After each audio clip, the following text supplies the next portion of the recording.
Décembre 1933. Depuis 11 mois, Adolf Hitler a pris le pouvoir en Allemagne. En Espagne, une insurrection anarchiste ébranle le pouvoir dirigé par le centre droit, vainqueur des récentes élections. À Paris, le gouvernement mené par Camille Chautemps ne juge peut-être pas à sa juste mesure l'arrestation du directeur du Crédit municipal de Bayonne. Pourtant, c'est là le premier maillon d'un scandale qui va rapidement empuantir la vie politique française, l'affaire Stavisky. Mais pour l'heure, on s'apprête surtout à fêter Noël. On veut oublier qu'il y a quelques jours, une marche de la faim a mené de Lille à Paris les chômeurs du Nord et du Pas-de-Calais. On préfère à ces images celles qui annoncent la création de la loterie nationale et attestent le bonheur incrédule de son premier bénéficiaire, un humble coiffeur de Tarascon nommé Bonnour. L'hiver s'annonce rude. C'est dans cet environnement qu'un certain Jean Vigo poursuit les prises de vue de son premier long métrage, L'Atalante, commencé depuis le 10 novembre. Regardez, voici Jean Vigo au milieu de ses assistants, Albert Hiera à gauche et Pierre Merle, le préposé au chat. Atalante 279, pas première. C'est la voix de Jean Vigo que nous entendons, dirigeant Gilles Margaritis. Je suis venu vous faire Non, mes coupe. Non, continue. Il faut silence. Je suis venu vous faire mes excuses. Et vous dire au revoir en musique.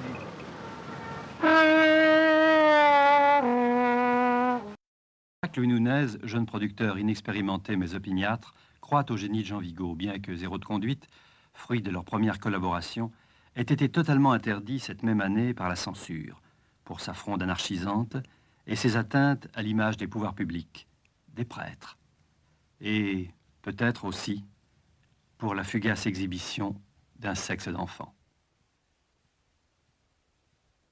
Malgré cela, Jacques-Louis Nunez est obstiné. En s'appuyant sur les mêmes partenaires de la Gaumont Francophile Maubert, il a rassemblé les capitaux nécessaires au jeune cinéaste pour s'attaquer à un scénario que Louis Nunez a pris soin de choisir pour, croit-il, son populisme tiède et sans danger apparent. L'histoire des amours contrariées mais finalement heureuses d'un jeune couple de mariniers dont la femme cède un instant aux tentations de la grande ville. Malgré les difficultés nées des conditions météorologiques et de brefs arrêts dus à la mauvaise santé de Jean Vigo, on sait aujourd'hui qu'il est tuberculeux et qu'il mourra de septicémie 8 mois plus tard, le tournage s'achève à la fin de janvier 1934. L'histoire de la malédiction de l'Atalante commence. Éprouvé par le tournage, Jean Vigo quitte Paris en février pour un séjour en haute montagne, laissant Louis Chavance achever le montage du film. Il a été choisi pour sa compétence en matière de montage sonore et imposé à Vigo par la production. En avril 1934, le montage définitif est terminé. Vigo, de retour, donne son accord, malgré quelques points de détail qu'il souhaite pouvoir corriger après la présentation du film aux professionnels. Cependant, il doit s'aliter. Il ne se relèvera plus et ne verra plus jamais une image de l'Atalante. Les exploitants, unanimes, exècrent le style du film, dont ils pensent qu'il est propre à faire fuir un public supposé avide de divertissement. Cette opinion rejoint à point celle des distributeurs de la Gaumont Francophile Maubert. Ils demandent au producteur Jacques-Louis Nunez de faire opérer d'importants remaniements et coupures. Ce dernier cède. Après l'interdiction de Zéro de conduite, il ne peut plus courir de risque. Chavance réduit le film de 89 à 65 minutes. Il taille dans la musique de Maurice Jaubert et lui substitue en partie des citations du Chaland qui passe, une chanson alors en vogue. On va plus loin. On rebaptise le film du titre même de cette chanson. Le Chaland qui passe, film mutilé de Jean Vigo, sort en septembre 1934 sur les Champs-Élysées. Son ami et assistant Pierre Merle photographie pour lui la façade et le hall décoré du Colisée. Il n'a plus qu'un mois à vivre. Bien sûr, on a voulu travestir l'œuvre en un spectacle de bonne compagnie, visible par tous les publics, mais bien qu'il soit amputé de ses images les plus dérangeantes, le film a résisté et le public frivole n'en a pas voulu. Une presse flatteuse n'empêche pas que l'exploitation du Chaland qui passe, ex-Atalante en exclusivité, cesse après 3 semaines.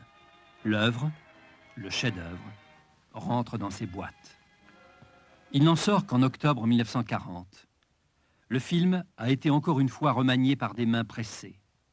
On l'a débarrassé de l'adjonction du chaland qui passe, dans sa bande-son et à son générique. Il est projeté au studio des Ursulines, mais sans plus de succès qu'à sa première sortie. Il faut attendre la Libération pour que Jean Vigo et son œuvre, quelques 3 heures de projection au total, deviennent le cheval de bataille de la Fédération française des ciné-clubs. C'est plus qu'une réhabilitation, c'est une apothéose, presque une déification. Pourtant, la version de 1940 reste une version tronquée. À partir de 1950, diverses tentatives de reconstitution sont menées, dont l'une par les soins d'Henri Langlois, secrétaire général de la Cinémathèque française, auprès duquel Henri Beauvais, l'un des délégués de la Gaumont Francofilm Aubert à l'époque du tournage, désormais distributeur indépendant et détenteur du matériel et des droits, a déposé diverses rushs inédites, chutes et coupes. Cependant, les rares copies, inlassablement projetées, se fatiguent. Le négatif d'origine disparaît mystérieusement. On peut presque dire qu'il y a alors autant d'Atalante que de copies de l'Atalante, sans parler de quelques chalands qui passent, toujours en circulation. C'est en 1985 que Gaumont acquiert Franfilm 10, la société d'Henri Beauvais, et donc, aussi, le matériel en souffrance de l'Atalante. C'est en 1989 que la société considère qu'il est temps de réparer les injustices et les erreurs du passé, commises d'ailleurs sous d'autres pouvoirs. Mais c'est par un étrange clin d'œil de l'histoire que la résurrection de l'Atalante s'opère à l'abri d'un logo à peine modifié qui présida autrefois à sa tentative de destruction. Gaumont décide donc de reprendre toutes les recherches à la base en commençant par un nouvel examen des éléments confiés à la Cinémathèque française dont on s'aperçoit qu'ils peuvent amener à de remarquables modifications du profil généralement connu de l'Atalante.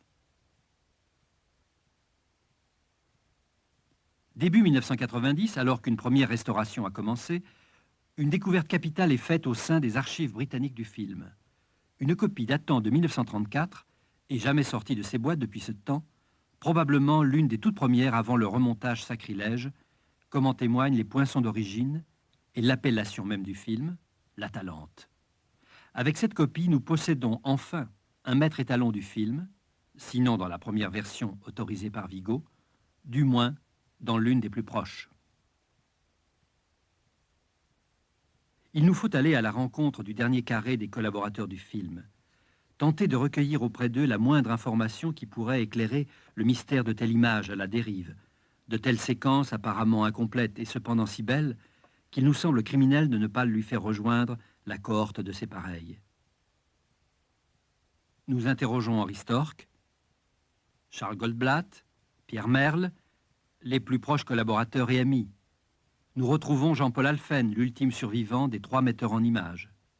Nous redécouvrons Jacqueline Morland, dont tout le monde avait oublié, parce qu'elle ne figurait pas au générique, qu'elle avait assuré le secrétariat et le travail de script aux côtés de Fred Matter. Et bien sûr, nous allons rendre une visite à Jean Dasté dans sa retraite de Saint-Étienne. Il faut alors commencer à envisager la meilleure méthode pour adjoindre à cette copie référentielle les plans qui vont en faire, nous l'espérons, la copie parfaite, idéale peut-être, celle qui, en tout état de cause, n'a jamais existé, d'un film qu'une étrange fatalité a, depuis sa naissance, condamné à l'atrophie et à la mutilation.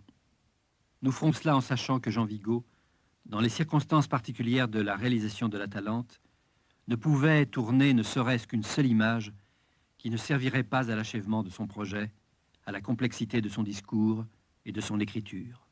Et ce travail, nous le signalerons dès l'entrée de jeu par un nouveau générique qui sera aussi un générique nouveau.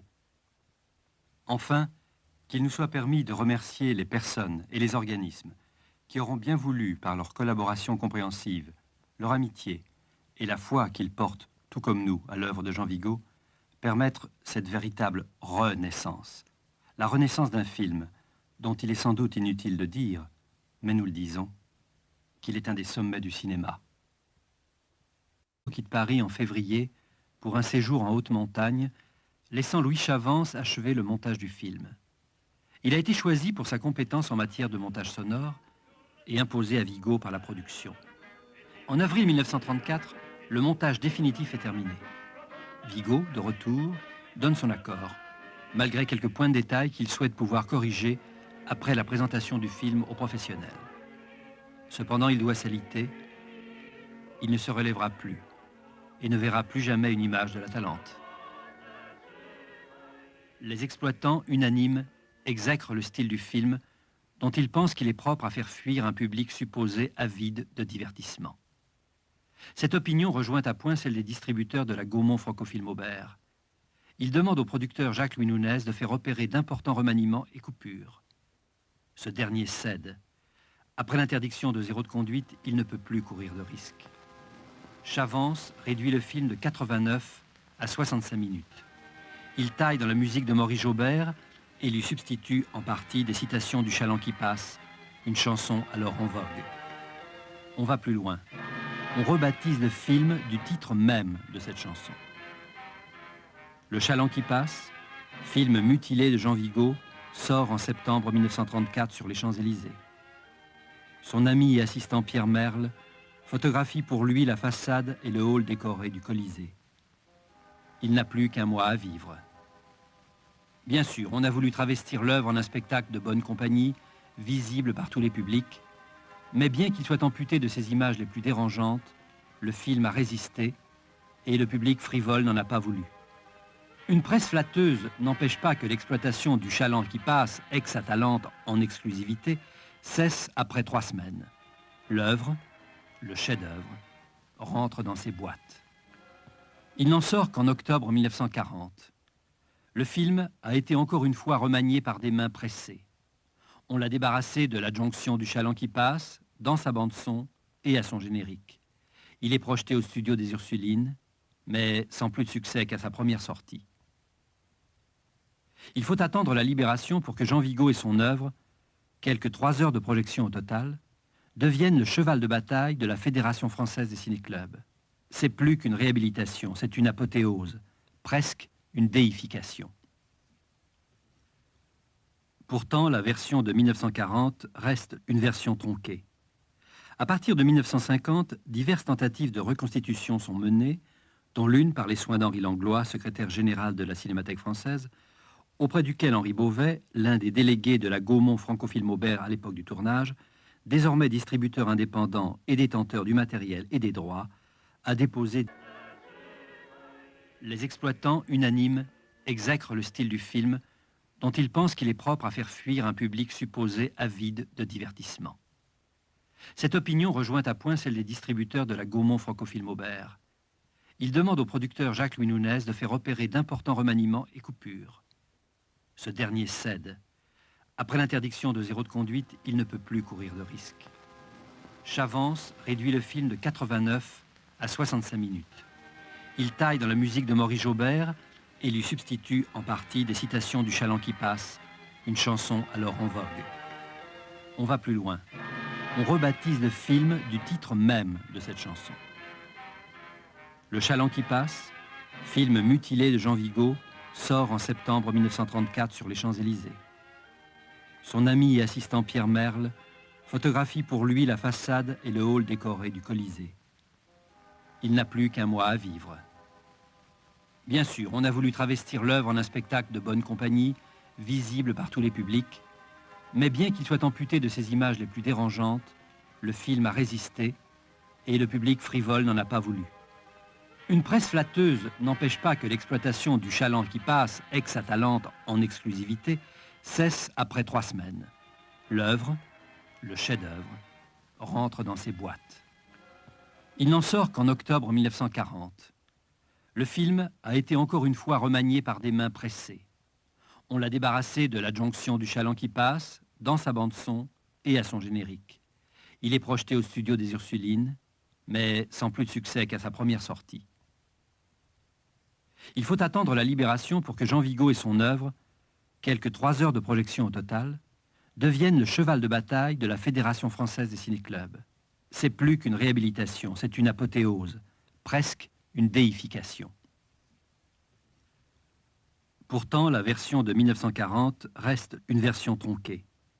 À partir de 1950, diverses tentatives de reconstitution sont menées, dont l'une par les soins d'Henri Langlois, secrétaire général de la Cinémathèque française, auprès duquel Henri Beauvais, l'un des délégués de la Gaumont Francophile Maubert à l'époque du tournage, désormais distributeur indépendant et détenteur du matériel et des droits, a déposé diverses roches inédites, chutes et coupes.